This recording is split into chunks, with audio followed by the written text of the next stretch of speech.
दिल्ली के Dwarka district police की special staff ने नामी गैंगस्टर को उसके साथी के साथ दबोच लिया। आज सुबह जाफरपुर थाना इलाके में खुफिया जानकारी के साथ सड़क पर ट्रैप लगाकर पुलिस ने उस गाड़ी का इंतजार किया जिसमें नामी बदमाश धर्मेंद्र राणा अपनी साथी के साथ आ रहा था। गाड़ी को जैसे ही पुलिस ने रुकने का इशारा किया, बदमाशों ने पुलिस पर फायरिंग शुरू कर दी। पुलिस की बुलेट प्रूफ जैकेट से कोई नुकसान नहीं हुआ, मगर भारी मात्रा में पुलिस को देख बदमाशों को यह जल्द समझ आ गया कि अब एनकाउंटर हो सकता है। बदमाशों ने थोड़ी ही मुठभेड़ के बाद हथियार डाल दिए। यह वही बड़ी पिस्तौल है जिससे लोगों पर गोलियां बरसाई जाती थी इन बदमाशों के जरिए। आज पुलिस ने यह आपको बता दे कि यह बदमाश अब तक 2 मर्डर कर चुके हैं और एक केबल ऑपरेटर के अलावा कई जगह फायरिंग भी कर चुके हैं। पूरा नजफगढ़ इलाका इनसे कांपने लगा था। इसमें बड़ी बात यह थी कि इन बदमाशों ने नजफगढ़ थाने के सामने भी प्रॉपर्टी डीलर को गोलियों से भूनकर मार डाला था और कुछ ही दिन पहले गांव उजवा के रिटायर्ड फौजी मुकेश तहलान को भी गोलियों से भूनकर मार डाला था। आज इस मुठभेड़ के बाद पुलिस ने इन बदमाशों पर काबू पा लिया और ये दोनों बदमाश नंदू गैंग के बताए जा रहे हैं। बताया जा रहा है कि वसूली करना और वसूली न देने पर उनका मर्डर कर देना और अपने गैंग का दबदबा बनाना इन बदमाशों का काम था, लेकिन दिल्ली पुलिस के सामने यह ज्यादा दिन नहीं टिक। 2 मर्डर के और 2 और इंसिडेंट हुए थे, उसमें रादर एक इंसिडेंट हुआ था। टोटल 3 इंसिडेंट है, 2 मर्डर के हैं और एक जो थर्ड इंसिडेंट है वो एक्सटॉर्शन का है। एक सबसे पहला इंसिडेंट हुआ था 7 तारीख को, जिसमें सुशील दगड़ा करके है, उसका मर्डर हुआ था। और सेकंड जो मर्डर इंसिडेंट था उसमें मुकेश करके है फौजी, उसका मर्डर हुआ था। उसमें जो है इन्वेस्टिगेशन के दौरान ये चीज़ निकल के टेक्निकल सर्विलियंस के बेसिस पे, लोकल इंटेलिजेंस के बेसिस पे कि मंजीत महल और नंदू गैंग है, उनकी ओल्ड राइवलरी जो चलती आ रही है, उसी के चलते दोनों जो है मर्डर इंसिडेंट हुए हैं।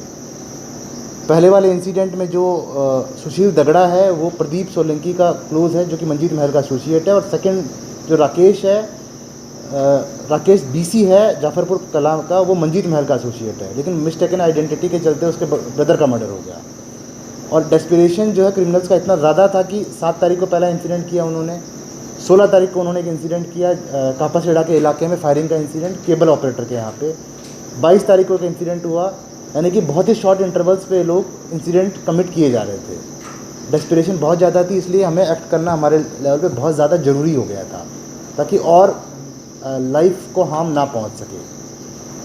उसी के चलते हमने एक टीम बनाई, स्पेशल स्टाफ की हमारी टीम ने राजस्थान, हरियाणा में कई जगह पर रेड करी और टेक्निकल सर्विलियंस के बेसिस पे इन्होंने इन्फॉर्मेशन भी गैदर करी डिफरेंट जगहों से।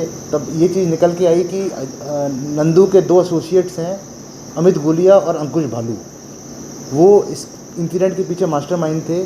और जो मेन इसमें कल्प्रिट था, वो जिसको वो यूज़ कर रहे थे, वो धर्मेंद्र राणा है और ये बिजवासन का रहने वाला है, इसको यूज़ कर रहे थे। और हमने जो है पहले इसका जो एसोसिएट था सुशील दगड़ा मर्डर केस में मनोज राठी, उसको अरेस्ट कर चुके हैं, लेकिन ये एस्केप कर रहा था। तो कल का जो इंसिडेंट है उसमें जो है हमारे पास इन्फॉर्मेशन थी कि ये, क्योंकि ये मिस्टेकन आइडेंटिटी में इसका ब्रदर का मर्डर पहले कर चुका था, तो राकेश के लिए ये इन्फॉर्मेशन थी कि आ रहे थे। उसी के चलते हमने ट्रैप लगाया था और ट्रैप के बाद जो हमने उनका जो व्हीकल है वो स्पॉट किया और एक ब्रीफ एक्सचेंज ऑफ फायर के बाद में, जिसमें जो है इंस्पेक्टर स्पेशल स्टाफ का जो बुलेट प्रूफ जैकेट है उसके ऊपर भी जो है बुलेट मार्क्स जो हैं आए हुए हैं। और इनके जो साहसी कार्य है उसकी वजह से जो है हमने अल्टीमेटली धर्मेंद्र राणा को और उसका जो एसोसिएट है जो सेकंड मर्डर में था लकी, जो कि नानौल का रहने वाला है, दोनों को अरेस्ट करने में कामयाब हुए हैं। और टोटल जो है 5 केसेस का इससे खुलासा हुआ है। पहला केस है नजफगढ़ का, जो मर्डर का बता चुके हैं आपको। सेकंड जो इंसिडेंट है वो कापासेड़ा का है, जिसमें फायरिंग का इंसिडेंट हुआ था केबल ऑपरेटर के यहाँ पे। थर्ड इंसिडेंट ये उजवा गांव का मुकेश फौजी करके था, इसका मर्डर हुआ था। फोर्थ इंसिडेंट है, उसमें भी इनका इन्वॉल्वमेंट आ रहा है, वो है एक एक्सटॉर्शन का केस है द्वारका साउथ थाने का 124/21, उसमें भी इसका इन्वॉल्वमेंट आ रहा है, वो भी 16 तक। एक्सटॉर्शन मांगा था और किससे मांगा था?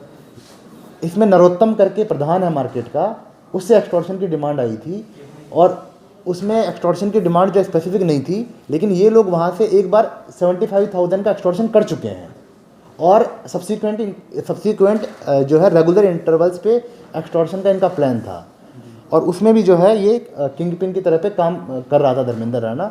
अपेरेंटली इसको जो है अल्टीमेटली हमने इसको टोटल 5 केसेज, तो जो मोटरसाइकिल थी वो निहाल विहार थाने से चोरीशुदा पाई गई, तो टोटल 5 केसेज इससे ओपन हुए हैं और रिकवरी इसमें एक सोफिस्टिकेटेड पिस्टल की रिकवरी हुई है, एक कंट्री में पिस्टल है और 3 लाइव कार्टिजेज हैं और एक बुलेट मोटरसाइकिल बुलेट मोटरसाइकिल जो कि यूज़ हो रही थी ऑफेंसिव, जो कि कल एक्सचेंज ऑफ फायर के दौरान इनके पास में थी, वो इनसे रिकवर कर ली गई है। सर मुकेश फौजी को मारने में इन्हीं दोनों का हाथ है, जो हम लोग के पास सीसीटीवी आया था जिसमें वो दिख रहा है कि वो पूछ करके मारते हैं, पहले तुम्हारा नाम उसके भाई का नाम लेते हैं और फिर उसका उसको मार देते हैं। एक सीसीटीवी में दिख रहा है ना, पेड़ के नीचे 4 लोग बैठे रहते हैं उसमें, तो वो इन्हीं दोनों ने मारा था या यही दोनों थे। पहले लकी मोटरसाइकिल को ड्राइव कर रहा था, लेकिन धर्मेंद्र का ये रहा कि इसको एरिया का ज़्यादा नॉलेज है, तो देन अल्टीमेटली उस इंसिडेंट के बाद में आप देखेंगे कि मोटरसाइकिल धर्मेंद्र चला रहा है। तो इसके बाद गोली लकी ने मारी, नहीं, गोली धर्मेंद्र ने मारी। मारने के बाद इनको मारने के बाद धर्मेंद्र गाड़ी लेके वापस मारने के बाद इनको लग गया था कि गलत आदमी को मारा, इनको बाद में पता लगा, बाद में तब पता नहीं लगा। दोनों इंसिडेंट्स में इनको थोड़ा बाद में पता लगा कि किसको इन्होंने मारा है। इनके पास से क्राइम में इस्तेमाल 2 पिस्टल और एक कंट्री मेडिड पिस्तौल और चोरी की बुलेट मोटरसाइकिल, 3 जिंदा कारतूस बरामद किए हैं। डीसीपी साहब की माने तो अभी गैंग के कुछ और लोग भी पुलिस के रडार पर है, जिन्हें जल्द ही उठा लिया जाएगा।